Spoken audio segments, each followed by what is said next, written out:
I'm a Billy the Fridge. I've been doing music and comedy and stuff, and I've been playing Magic since 1994 when I was 11 years old. Okay, so 1994. How old were you? Were you like 9 then? Or? I was 11. Yeah, I was 11. That always blows my mind when like little kids were playing it. Like, right? Like, have you ever gotten to a competitive level? I've done some GPs. I'm more of a fun guy, you know. Mm-hmm. But I haven't gotten too deep into it. I did arena or no MTGO for a couple of years and was free rolling for a while. That's as close as I got to really winning. So how do you? Okay, so how did the farmer bro thing? So how do you meet Martin? So Martin, he had like a chat room on the internet. It was like a tiny chat room, and a buddy of mine was like, "Go troll Martin Shkreli," and I went in to go talk some trash, and he like I said something crass, and he responded back, and like he was cool, so I was cool. Like we just immediately like he's a troll, I was trolling, and we just like met on an even level, and then it was just fun from there on. It was weird. I expected to like him to blow up or something. He just leaned right into it, so we just kind of coasted from there on. When did it like you realize that you became like that you guys were becoming friendlier and not like and not just doing the trolley thing? It's like kind of everything kind of turned into like a talk show or a podcast. It'd be me and him, and he'd pull on people all the time, and we'd just be talking. Some people would come at him and want to come at his throat for what he did, and then other people would come in and just be like, "Hey, I learned a lot from you." You know, he was always doing just crazy studying. He was kind of on house arrest, so he'd just sit there and like study court cases. He would study the stock market. He was just constantly keeping his mind busy, and in the downtime, he'd just be joking around and just flirting and being funny and weird, you know. You think he's, misunderstood person? I think he's misunderstood. I think he took on a whole lot of heat. He took on a whole lot of weight, and he didn't do anything to stop that weight from coming on him. So it's kind of hard to like feel bad for him, right? Because he really leaned into it. He was a big fan of professional wrestling. So he felt like he was playing a character. Right. And like the whole world bought it. Yeah. I mean, was there ever a time that he like privately was like, you know, did he ever like secretly say like, maybe I shouldn't have said that, or maybe I don't know if he said he shouldn't have said that, but or regretted some of the stuff that he was trolling Hillary Clinton one night, and then his court case got flipped, and his parole or whatever he was on, they put him in jail because he was trolling. Wow. So it's like that's whether he admits it or not. Like you got to regret saying what you said, even though you were joking. He wanted to clone her. He was like, I would like to buy one of her hairs to clone her. Oh, that's and it's like it's such a joke, but it's like you just threatened her. Yeah, like Hillary Clinton. That's not good. Yeah, it's like you can't make jokes about removing someone's body parts. Yeah. But so he would do stuff like that, and his lawyer was not happy. No, he made his job so much harder. Right. And so if you haven't put out music in a while, so like what do you do? Like what do you do for everything? I've been doing a podcast for a few years. It's like a commentary podcast. You just watch news and clips, and it's a gig. Pays decent money. I've been doing family stuff. So. What's the most ridiculous news item that's come out in the past like month? I think my favorite is the all the cheating in like chess and in poker, where they're accusing it. Vibrators inside of people's body. Wait, what are you talking about? Have you heard about this? Have you heard about this? Wait, you mean people putting like automatic? There's a chess master with a vibrator in his butt, and they're saying that he's cheating by getting all the plays read out by vibrations, like Morse code, in his backside. And then there was a woman. Is that real? Is that verified? It's legit. There's recently a poker playing woman who they accused, and it was so weird how it worked. She kind of got accused and. She like denied it, but then she gave her winnings to the guy who accused her. It was like so fishy. That's odd. Yeah. So fishy. Wait. Yeah. How did it make sense? How did they discover that the vibrator was inside the man? Well, yeah, that's the theory. Yeah, because he was playing too well. He was playing too well. People are watching these clips, and they're like seeing body movements where like see. Her chair is shivering. Things like that. Yeah. So it's like I don't know if it's legit or not, but the accusations are catching on. It's so ridiculous.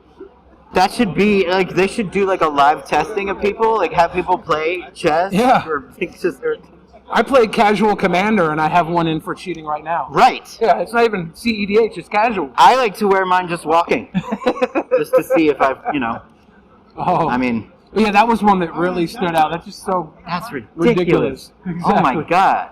Wow, that's it. We have to do some sort of like live show where we just send vibrators out around the world. that would add like a depth to a live entertainment show.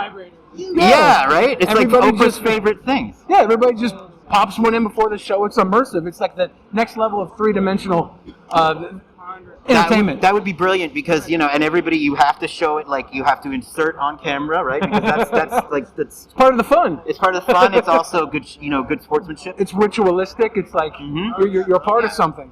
I've always wanted to in a classy way insert foreign objects into my body to win games, and I couldn't think of it until now. Wow, Yeah. it changed my worldview. Yeah, it was a ridiculous story. Oh my god, did this happen? Where does this happen? Like, was this in this had to be in the Europe, chess right? one came out recently. The Is this chess in one came America? out. Yeah, I think it's in America. The chess one came out a couple months ago, and the poker one I think came out like this last week or two. Wow. That's when I caught onto it at least. I wonder if there's a way to figure out how to do it with Commander. I know. Just be like, every time you win a game, just be like, huh? Well, yeah, they should. You should put them in, and then every time you take a damage, it goes off. And if you take 20 damage, it goes off 20 Oh times. my god! Why did it? There was like something I read where there was like some sort of game where like electricity was like somebody was getting shocked during some sort of game. I can't remember that thing. Yeah. Oh yeah. Shock collars are fun. It should just be Iron Man magic with every sadistic deviation connected to the It's person. like Squid Games for Magic. Yeah. If you don't pull like the right amount of mana, then you're gonna get shot. And if you play a cheesy card, you just gotta get a paintball to the face. What's like your pet card? What is like a pet card for yours? Like what's one you love to play that like you shouldn't, but you can't leave it out? I You have to really pick one or two or like. I don't even play it right now. I'm waiting to build a deck around it. I've been sitting on it. It's always been Berserk. I had a Berserk deck when I was a kid, and it got stolen. And I just got another Berserk. Someone gave me a Berserk for Christmas last year, and I haven't found the deck for it yet. I was thinking maybe Blanca, the new Street Fighter 2. Oh, that's right. Yeah. It goes great in Blanca. I think. Yeah. Right. Oh, that was. So a yeah, good set. Berserk is just. I love that card. I love Thief of I think it's a Thief of Blood. It's just like vampire. Like, if you drop it in, it destroys everything and takes all the 1/1 counters from it. Oh yeah. Like you drop in this vampire and it becomes like I did it one time and it was like a 33 flying vampire for about a minute till it got taken out pretty quick. The big ones always get taken out. Oh, it's so it makes me sad. It was a beautiful moment. Like you just get to drop that big bomb and you're like, Yeah. it's gone. It was over. But I took out some planeswalkers, man. This is so good. It's a very honor to talk to you. I think Knuckles are okay. Yeah. We're both green wristed. So. Yeah, no, it's like cool. We live in Florida. Yeah, we come from Florida, so we're like Right? masks. Yeah, I know. When did this happen? I'm from Seattle, and we're pretty progressive, and we don't even do masks anymore. Well, that's the thing is I'm wondering about it. Like Wizards is like it's like last night at the Crimson Vow party, they weren't wearing masks. Like the Olivia and Edgar weren't wearing masks. I'm like, well, I think, vampires can get COVID. right? I think that if you're part of the show, I honestly think the staff doesn't even have to wear them. I think it's if you're playing, if you're a purchase ticketer, Yeah. you have to have it just because you're at the event. Yeah, The staff is like 50-50 on masks. Yeah, but it's like weird. It's like I paid money and I provided documentation that I'm Right. vaccinated, and yet I'm wearing a mask. Yeah, I know, and masks get so uncomfortable. But Well, yeah, it's like I can't recognize anybody, and like, I also hate. Doing a review that we have.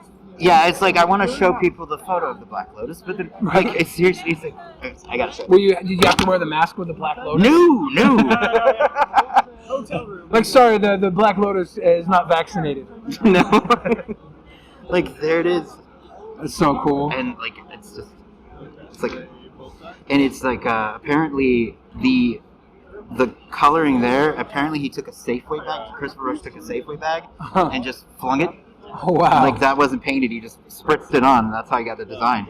But That's yeah, amazing. I know. It's sold for $4 million. Oh yeah, that's the original. That's the original. It was That's like the piece of art. it was unreal. It was super crazy. I mean, like, I don't know. Did you ever have? You must have had one back. I never had a Lotus. I had a choice between buying a Lotus for $150 or a box of Alliances, and I bought the Alliances.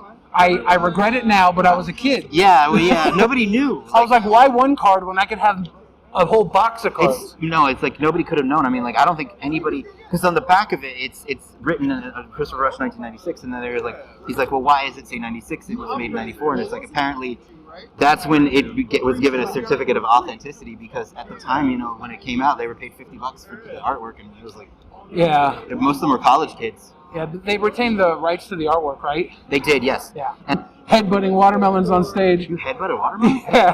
That hurt, though, didn't it? I used to do pro wrestling, so like, Oh, okay. I'm used to taking a hit. So, what was your pro wrestling name? I went by Kingpin because I was big into Marvel, and Kingpin was like the big fat guy. Yeah. So I was like, but I wasn't that character. I was like, I was a double sport athlete. I was retired bowler turned pro wrestler. So I would play the dual sports. So, like, you've been always like, what's like, I guess famous, yeah, famous. Is like, There's so much stuff that I've done in so many different realms. When somebody notices me, it takes me a while to figure out where they notice me from. Like when you said Farmer Bro, I was like, I would have thought maybe it was from a Magic the Gathering card song I did. No, it was like, I was like, wait, I could have, because I rarely get a chance to play, like, because I live in a place where there's just no local game store, and like I'm isolated, so I was like, you know what, I don't get to see people that often in person, so it's just like, yeah, it's crazy. And that was a really good movie. I mean, did the director, did you get to go to like the premiere? No, I had met her after she did the film. So, like, or the Farmer Bro, you mean? Yeah, Farmer Bro. Okay, so, yeah, no, but... There was no premiere because of COVID, I think. Oh. And we filmed that in 2018, and it didn't come out until earlier this year, right? And it rolled out, like, I think in Canada first, and then in the U.S. And it was going to get shelved, but there was a big news article about Martin Shkreli, a reporter who had been writing a book about him, left her husband to be his girlfriend. That's right, yeah. And that went all over the news, and that was, like, the moment where I think it was it A24 or whichever company. A24, I think it was. Yeah, they were like, okay, we'll buy this now because this is a big story. I mean, so have you spoken with him recently? The director or Martin? Yeah, well, I mean, yes, either or. I mean, because I talked to Martin a little bit when he got out of prison. He messaged me, and I thought it was like a troll. I didn't realize he was out yet. And we reconnected, but his schedule and my schedule were so different. He was on house arrest, so. What is he doing now? He's like live streaming. He's just like. It's like live streaming. Yeah.